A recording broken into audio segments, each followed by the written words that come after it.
I was serving a 17-year prison sentence recently. I was released October 30th last year. And just literally a few months before I came home, through a pamphlet, and then somebody at a Kairos group, it's like a aftercare group they have. Okay. I showed it to them there, and I said, hey, there's this program by where I'm from. I'm from El Cajon originally. And they said, oh, that's Rise Up. That's a good program. And Really? they told me about it, and I didn't know nothing about it. I just seen all these guys smiling in the picture, and I was like, man, that's where I'm at. I didn't know they had programs like that here because I grew up here. There's never been anything like this here. And I wrote Joe, and Joe wrote me back. And it had a big impact on me because I was grateful that hope was available where I was from.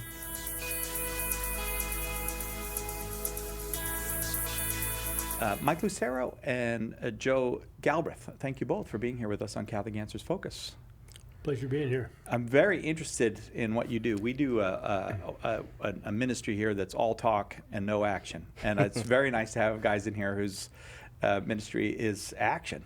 So which of you was first related to RiseUp Industries? Who got there first? I was. All right, so Yes. tell us a little bit about RiseUp Industries then and how you became associated with it, if you wouldn't Okay. mind.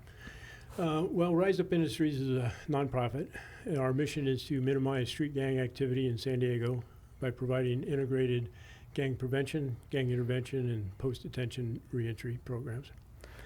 And we got started, a number of us had been working Kairos prison ministry, and one of the inmates, we were working at Donovan, Okay. and one of the inmates who had been through Kairos, he had read one of the books going around the Kairos community, which was Father Boyle's book, Tattoos on the Heart.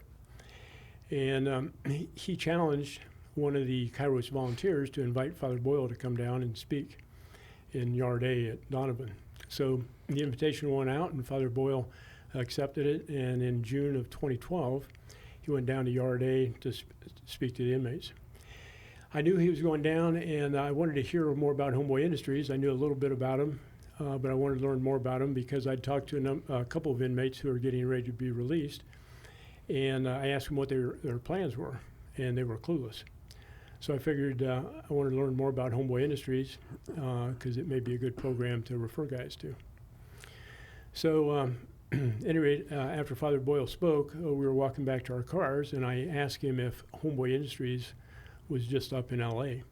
And he said, no, we're in about 25 other locations. They're not called Homeboy Industries, they're their own 501c3, but they're modeled after us, and we help stand them up.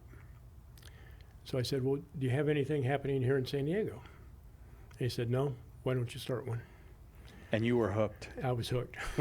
So wait, one thing I didn't get, so Donovan State Prison, big state prison, Yeah. down near the border here Yes. in San Diego. Why are you there? What were you doing at Donovan? I was working Kairos prison ministry. I got you. Are you Okay. familiar with Kairos? Yeah, Okay. yeah. Kairos is the Catholic version of a am I right about that, or It's is a it Christian, It's general Christian. non-denominational. Okay, Mhm. okay. I thought okay, but you were working there as a As a volunteer. as a volunteer we would minister. go in twice a year and put on 3-day retreats. uh-huh. And they were pretty remarkable. They turned guys' lives around Yeah. Right. in just 3 days. And so I got drawn into that and was very interested in continuing to work on that. And but at any rate, that's when the invitation went out to Father Boyle. And so you started RiseUp Industries, Right. which is modeled after Father Boyle's work in Los Angeles with Homeboy correct. Industries. Yes. Okay, I got you. All right. So Mike, you're up. Um, And I made him go first because your reputation is that you don't stop talking once you start. my story's a little All right. shorter. Oh, it is? Okay. All right. I'm from East County, but I was serving a 17-year prison sentence recently. I was released October 30th last year. And just literally a few months before I came home, through a pamphlet, and then somebody at a Kairos group, it's like a aftercare group they have. Okay. I showed it to them there, and I said, hey, there's this program by where I'm from. I'm from El Cajon originally. And they said, oh, that's Rise Up. That's a good program. And Really? they told me about it, and I didn't know nothing about it. I just seen all these guys smiling in the picture, and I was like, man, that's where I'm at. I didn't know they had programs like that here because I grew up here. There's never been anything like this here. And I wrote Joe, and Joe wrote me back. and it had a big impact on me because I was grateful that hope was available where I was from. Isn't And, that something? yeah, it was really cool. It's important that it's in your Yeah. hometown, like where you're from. That meant a lot to me. Yeah, It meant yeah. a lot to me. So I wrote Joe again Uh-huh. because I made sure I wanted to be known that I wanted to come here. And Joe was, real thorough and just explaining the program and also the limitations of the amount of members, but that I was more than welcome to come down. So then then my mom came down and bought some donuts and met with Joe. And I also had a cousin that was very successful with Homeboy Industries in the Los Angeles area. And he encouraged my family to tell him to go down there definitely if he wants to succeed. So I got out on a Saturday, and Monday morning I met with Joe and Jonathan, the deputy director there, and did an application and shared with them, and they talked to me about the program and said I would be considered for admission. And I went through a series of different interviews. I met with the guys and the other staff there and did a psychological evaluation, and they didn't have an opening until January. So during that time, it was really cool because they continued to interact with me, make sure, what were some of the needs that I needed and what resources were out there if I needed temporary work or not. And they would refer me to those places. Also with inviting me to, to talk to them and let them know if I needed anything, giving me their numbers. And then, through the holidays, checking on me periodically, making sure I was okay. And I was really grateful for that. And that meant a lot. I felt that there, and I was like, I was working somewhere else, but I just felt I haven't been out of prison or any type of custody since I was 12 years old for that long. And I felt if I could go to a place that can get me to 18 months, that would be a success in my life. So close to the beginning of the year, they invited me to become a member. And on January 17th, I got to start there. And probably one of the greatest things I've ever done. I love it there, so I'm Wonderful. Real grateful for it. Okay, so let me just ask you this.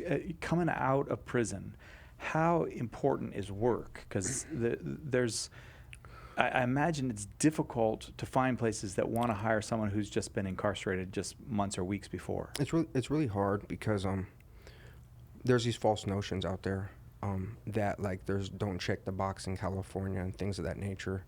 But Because if you check the box, well, the thing is they ask you, have you been convicted of a felony within the last 7 years? Well, if I just did 15 years in prison, obviously I haven't. So the answer is no. However, there's a clause in there, and what it is, it's a loophole. If you've been released within the past year from custody, that they'll be notified. So I went down to Amazon immediately, and actually 3 other places, and all 3 places hired me in the first process. Really? But asked me about my history, and I was very honest and open with them. They said, look, that's over 7 years ago. You're good. No big deal. And it was always at the second portion of being interviewed where they told me, like, your background's not clear at all because of a conviction I had over 15 years ago because I just been released. So that was hard. And there was work available. I ended up getting on at the shipyard, which was delayed because the hiring process there, they had to bring somebody else back in. And it really conflicted with my schedule. It was far from home. So I was doing demolition basically on call. So some nights it was, midnight. Some days it was during the day, and it wasn't very consistent. But it was brutal work. I mean, I'd come home bleeding and all messed up, and my wife had a hard time with it. But I was grateful. It got me through the holidays. But it also, I was able to do it knowing that RiseUp offered me that position, and they don't hire anybody but guys out of prison. So I was like, well, that's me. So it was kind of cool. You kind of knew you were going to get past the second part of the interview with that was one. Great, yeah. All right, so what do you do now at RiseUp Industries? Right now at RiseUp, I'm in the training process of becoming a machinist or machine operator. Okay. CNC machine operator. And it's quite a trip because I didn't know nothing about this trade. I'd been involved in welding and some other stuff, but there's just such a vast amount of information that goes into making a part, on a machine. But it's cool. It's like these guys know, they've definitely figured this stuff out where they know what we need. They're like, these guys are going to use math. We use numbers. There's tolerances and measurements. And some of these guys haven't been to school in a long time. So It was really cool. The first 60 days, a lot of that was intimidating, but they literally have a a guy that was a math teacher for over 10 years, an engineer of himself. He would come in and meet with us weekly for 2 hours and just walk you through the basic repetitions of mathematics you need to use every day just to remember the stuff. And I went from, you know, doing decimals and fractions to understanding, you know, sine, cosine, and tangent geometry and things of that nature. So with learning that, it really built my confidence in understanding what I could do. So I do that. I'm also learning the basic foundations of engineering, how to make these things, how parts are interchangeable, and you know, basically how to create things. And in the process, I get a lot of hands-on opportunities on the machines. We run parts, we keep a traveler, and there's guys there that obviously know a lot more than us, and they walk us through stuff. They they'll ask you, what's going on now, or what happened, how did you get here? And I think that's really cool, because it's not somebody that's annoyed by our questions, but it's somebody that's invested in us. And there's not a day I haven't left there where I'm like, that was enjoyable, that was really cool. Like, wow. You know, so it's a trip, because I've never had a job like that in my life before. Right. So it's definitely a pleasurable thing. Before I go back to Joe, Mike, why was 18 months important to you? Why 18 months was important to me because since I was 12 years old, I've been involved in the juvenile justice system. Prior to that, from about age 10, maybe a little younger, I was involved in child services. And I've never been out of any type of institution for a year of my life since those ages. And 18 months was like, that would be success for me. Yeah. I haven't been out 18 months my entire life. So I thought that was cool. A lot of guys see it the opposite, like that's a long commitment. I'm like, that's a commitment. Like if I make it to the end of that, I'll feel like a miracle happened in my life. And I thought that was neat. These are people that sit on staff and come in every day and invest in us as human beings. And that meant a lot to me, to be a part of something bigger than myself, to be part of a community of friends and brothers that all have a positive motive, opposed to, you know, gang involvement or a subculture of drug addicts, things that I've been familiar with. So it was something that appealed to me, and I'm really grateful that it existed. That's extraordinary, Mike, and congratulations on all your success. After this, you can explain to me what cosine and sine and tangent is, because I didn't get that. But so, Joe, what's the idea behind Rise Up? I mean, that you want to help guys who have been incarcerated primarily to get to a position where they don't have to be in that life anymore? Well, that's one of our points of interest. Okay. But our real motivation is to minimize street gang activity. Okay. Because our youth are being recruited into gangs as early as age 10. Some reports indicate as early as age 7. And the number one reason that they give for joining gangs is to have a place to belong. Many times they're coming from, well, they're mostly in impoverished neighborhoods. Both parents are working long hours to make ends meet, or broken homes. And they're falling behind in school, being ostracized, and they need a place to belong, somebody to accept them. And the gangs are there with open arms to accept them. And then they bring them into this culture of gang life. And, you know, gangs are responsible for between 50 and 90% of violent crimes in most jurisdictions. And it's because they're recruiting these youth in and getting them involved. Then they go into the youth detention facilities, and that just builds upon the gang mentality. And then they ultimately get incarcerated. And in prison, racism is alive and well. They operate by race, and the gang mentality continues to grow. One of our first members, actually our second graduate in the program, when he was 4 years old, his stepfather was taking him to home burglaries. When he was 11 years old, his goal in life was to go to San Quentin prison to link up with his father and his uncle. Oh, when he was 17, he committed a homicide. He ended up spending 42 years in prison. He came out, and he came into our program, and he didn't know what a cell phone was, didn't know anything about computers. But he graduated our program, got hired by a local manufacturing company, got a number of pay raises, and got moved to a supervisory position. he now has custody of 2 of his grandchildren because his son and the mother of the children are both incarcerated. Yeah. And he said, you know, looking back on my father's life, my son's life, and now at my grandchildren, the cycle stops here. You know, we've got to break this intergenerational life cycle of crime and gang involvement. I mean, this is America, the land of opportunity. Right. People are immigrating to the United States from around the world for better opportunities.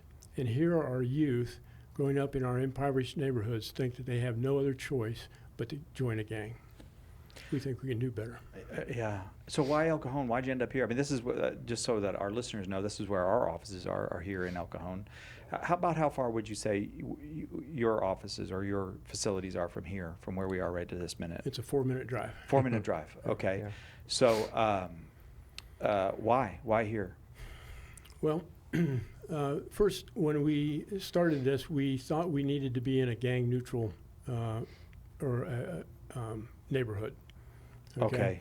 And so that's what we were looking for. But predominantly, one of our friends who had a facility here in El Cajon, actually leased us a garage, 500 square foot garage when we started up at a very low rate. And then after our first year of operation, we expanded. He had another facility that he subleased to us. And so having those facilities in a gang-neutral territory close to public transportation was what was driving us. The work in our machine shop were predominantly, the majority of the time that our members are in the program, they're being trained on CNC equipment. And we train them on the job training on contract work. Our contract work is expanding, and we've got some high-end customers that, one, like our mission, 2, like the quality of the product that we produce, and want to give us more and more work. We're actually jammed right now, and so we're looking for a new facility.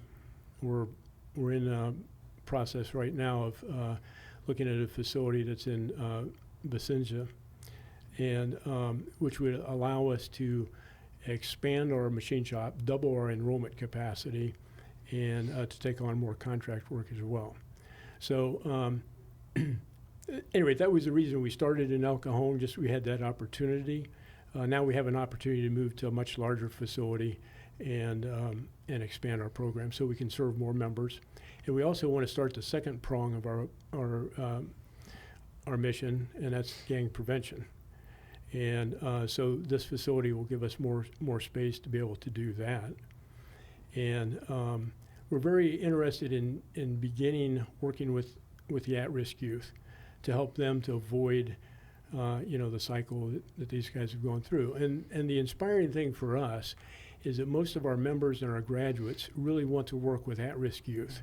And they've been involved with a number of speaking engagements, and encouraging the youth to recognize their self-worth and their value, and to help them make positive life choices. You're nodding, Mike. Is that what you'd like to do? Yeah, it's exciting. I get to do that now. Okay, tell me about that. RiseUp has given me so many different opportunities to share with people. One of the places that we have gone to recently is downtown, and it's a transitional school for people that are kids that are homeless, kids that are in residential treatment, kids that are in all kinds of different compromised situations. And to get to go down there and look at a school that offers resources to the families, as well as educating the child during the day, offering mental health services, offering food resources to the parents, laundromat, showers, all those things. That was really cool because I saw a place like that and I thought, man, something like this, how much further could me and my mother got in life, So for me to get to go down there and share was like, it was a life impacting place for me to see. And, we're starting to get to go there more often.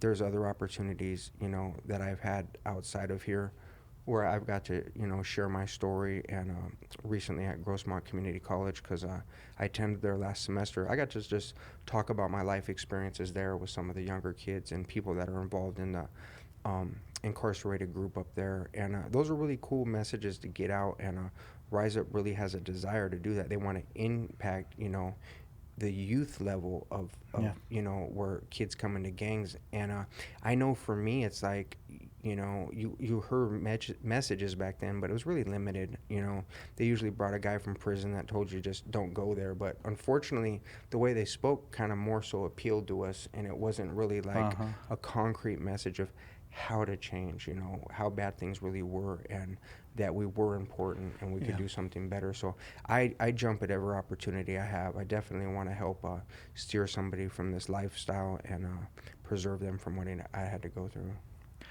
So, do you have a relationship with the Catholic diocese or Catholic parishes here in San Diego, or no?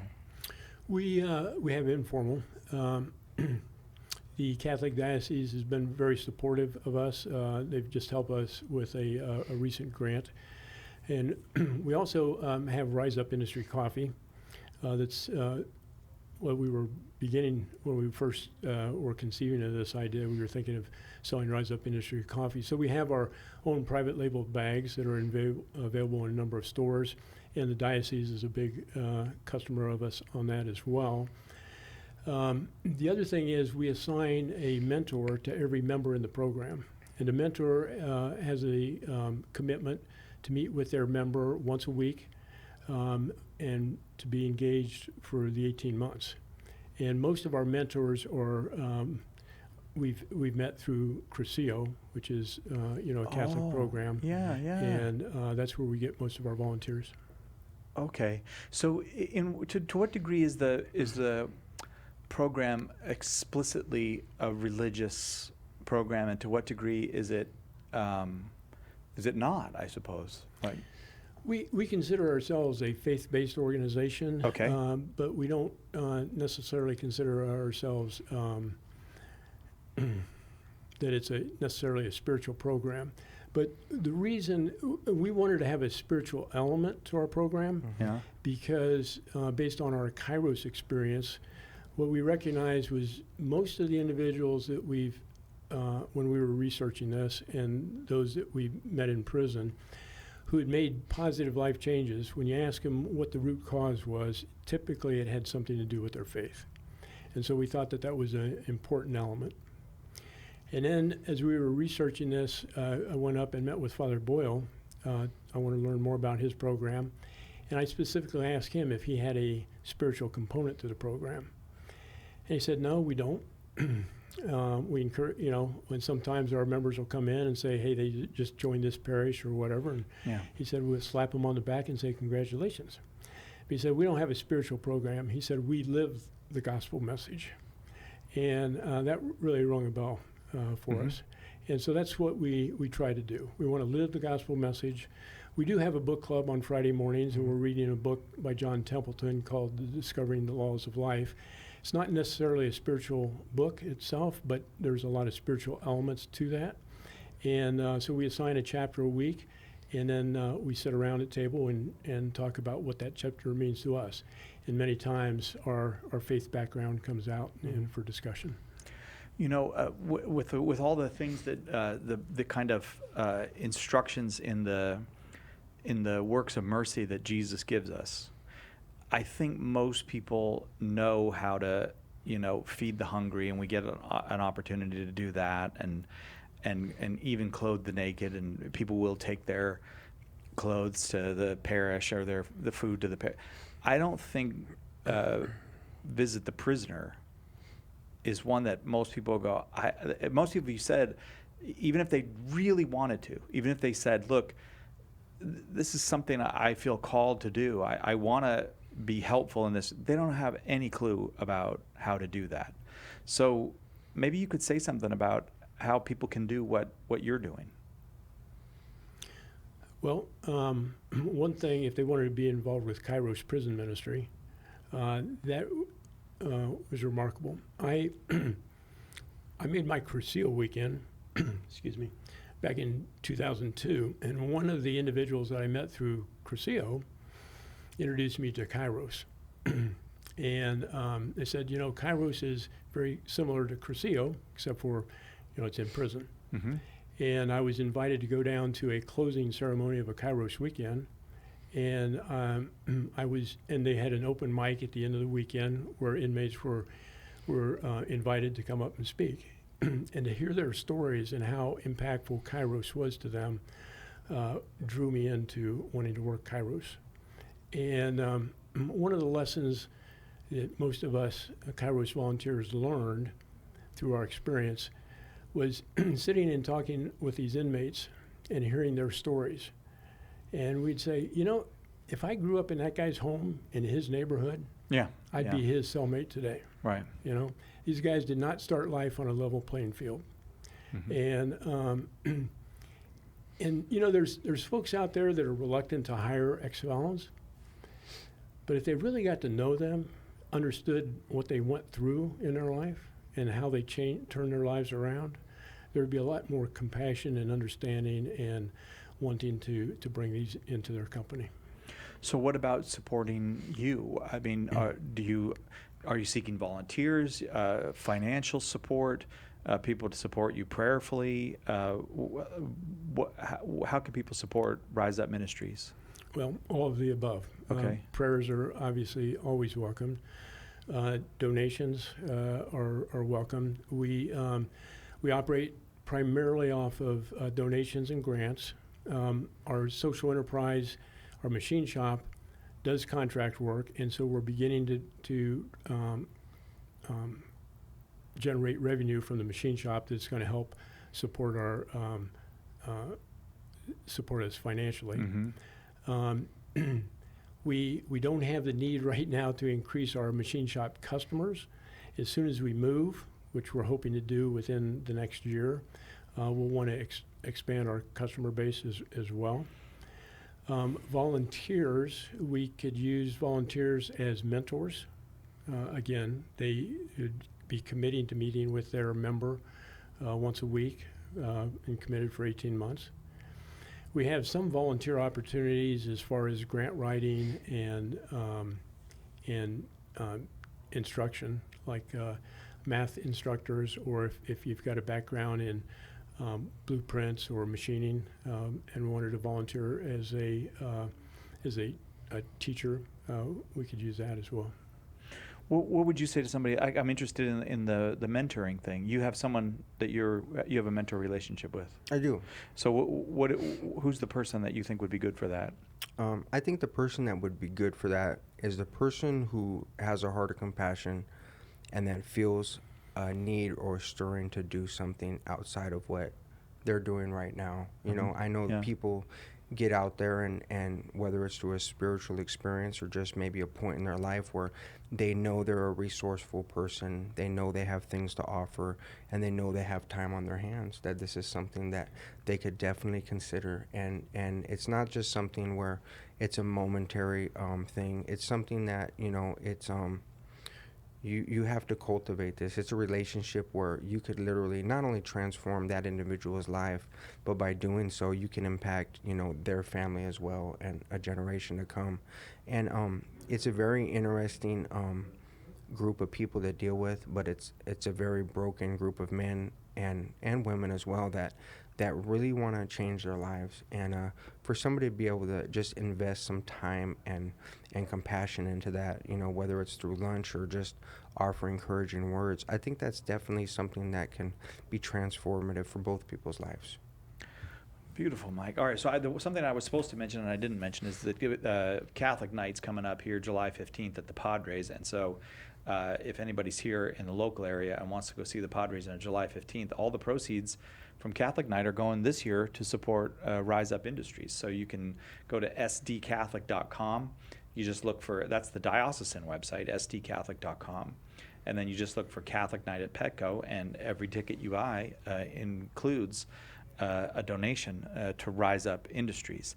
I want to ask you about the wider thing too, though, because RiseUp Industries, as you were explaining to me before we started this conversation, it's a local thing here, and we local San Diego folks, East County folks, we can support that.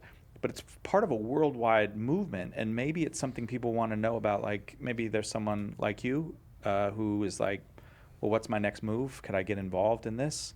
So tell us about the movement and how people might find out more about it. Well, if they're interested in RiseUp Industries, we do have a website, riseupindustries.org.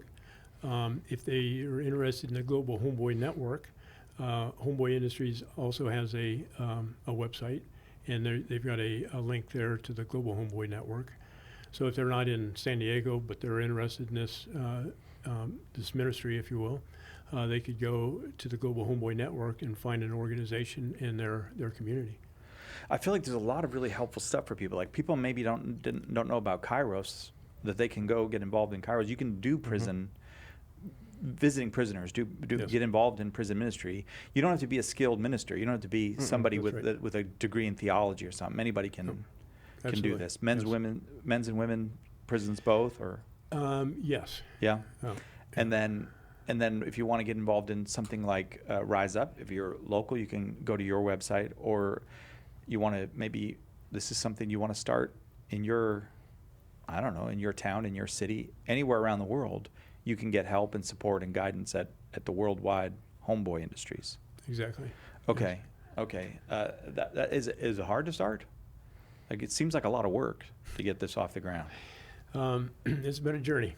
Yeah. I mean, like I said, it was next Thursday we celebrate our 10th anniversary of the day that Congratulations. Father Boyle said, "Why don't you start one?" Ah. So it's taken us a while. Yeah. And it doesn't happen overnight. And we still face challenges because the cost of operating this program, 18 months long, and with the wraparound services, it's expensive. And a lot of grantors will look at the expense and then they say, well, how many people do you have in the program? Well, we don't have very many in the program. And, when you have 18-month program, your turnaround rate's not very high. So that's a challenge that we experience in our grant writing. I see, yeah. But as our machine shop increases and more of our revenue, our projection is by 2025, over half of our gross revenue will come from our machine shop. And so, Mike, so you work in the machine shop. Yes. But you're getting training, so you'll develop skills Yes. that you could take elsewhere if you Sure. want. But is this your job too? Are you getting paid for working in the I machine? actually get, so this is on the job training. You Yeah. know, I show up at 6 in the morning, 5 minutes early. That's our rule. And I get off at 2:30, and I have breaks just like an employee. But I'm offered a lot of things there. I work in the machine shop. Obviously, my knowledge has grown, so I can do more now. Yeah. But in the entire week, there's a lot of things that are offered to me. We have one-on-one counseling with a psychologist. We have a drug addiction group that we go to. Catholics in Recovery. It's a really cool Oh group. yeah, we a friend of Wednesday ours morning. started Yeah. that. Yeah. Scott comes and meets with us every does? Wednesday morning at 6 a.m. Man, Yep, I got to and, give him more credit. that's I a- didn't know he's such a good person. That's a cool group. We also have a relapse prevention that we do on Thursdays with a members meeting that we meet and talk about topics we need to deal with. We have our book club on Fridays.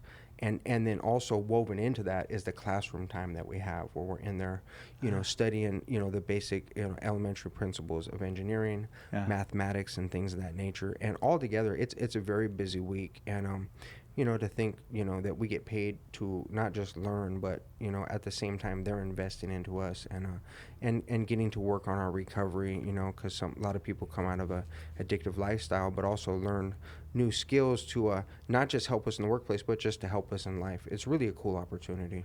But you can see why it's cost. There's a cost to it. I mean, that's a lot that's being done.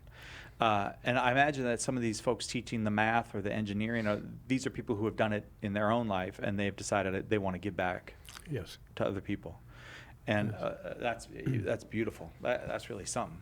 I just feel so privileged. I hope that this is a relationship that will continue because, like I said, we're a talking ministry. That's all we do. We talk, and it's good. I'm not putting us down, but it's good to be in contact with. This is where the gospel's really meeting the pavement here in what you're doing. So God bless you in your work, and I hope that this relationship will continue. And I hope that people who are we always end this podcast by asking people to support us financially, but I won't do that today. I'll say maybe you can support RiseUp Industries financially. Give us the web address again. It's www.riseupindustries.org. Okay, RiseUpIndustries.org. Mike, I feel so privileged that I got to meet you. Thank you very much. Thank you for having me, and this is a program that I believe in too, because it's transforming my life. So guys that want to transform their lives, look in our direction as well, and people that want to help, you really help impact somebody's life. And Yeah. I'm very grateful that you guys are here to get the message out. Thank you very much. I feel good about the 18 months for you, Mike. You want to come back at 18 months and we'll do this again? That'd be great. I think that would be great for us, and I'd really like to have that conversation. Cool. Thanks, Mike. And Joe, thank you very, very much. God bless you and your work. Thank you very much. Thank you for inviting us tonight. Yeah, well, I mean it quite sincerely. I hope this is something that will continue. I hope that we'll be able to stay connected with you, because it means a lot to us. And maybe getting the word out can be a little bit helpful too. And that's Absolutely. That's what we do, get the word out. Yes. Thank you both. Thank you. I hope you enjoyed that conversation. For me, that was a particularly inspiring and enlightening conversation. Somehow, when people are living the gospel and telling you about how they benefit from the gospel, it feels like more of a reminder than new information. Like yes, I know this, and why do I forget this? And it's so inspiring to know that God is calling people to do work still today in our time, like the work that they do at RiseUp Industries. I want to give a very hearty thank you to Mike and Joseph for visiting with us. And I said that I would give their website so that you can give to them if you are so inclined. And so I won't give our donor website this time. RiseUpIndustries.org. Just go to RiseUpIndustries.org. You can find out about them. And if you choose, donate so that you can help out folks who are coming out of prison, and maybe keep some folks out of heading towards prison. Jesus gave us the works of mercy. He intended for us to do them. They are important to our salvation and to the salvation of the world. So maybe we'll do some more of these bonus episodes, finding people who are living the works of mercy given to us by Christ in the world. I hope we'll get the opportunity to do that. Thanks for joining us for this episode. If you got comments, if you want to reach out to us, you can always send us an email. focus@catholic.com is our email address. If you're watching on YouTube, we're growing there, and we really appreciate your help in growing. It helps when you subscribe and you hit that little bell so you'll be notified when new episodes come out. And also tell your friends that they can find us on YouTube. If you're listening on podcast, Apple, Spotify, Stitcher, please, 5 stars, a few nice words. They do wonders for growing the program. Anyway, that does it for us. I'm Cy Kellett, your host. See you next time, God willing, right here, Catholic Answers Focus.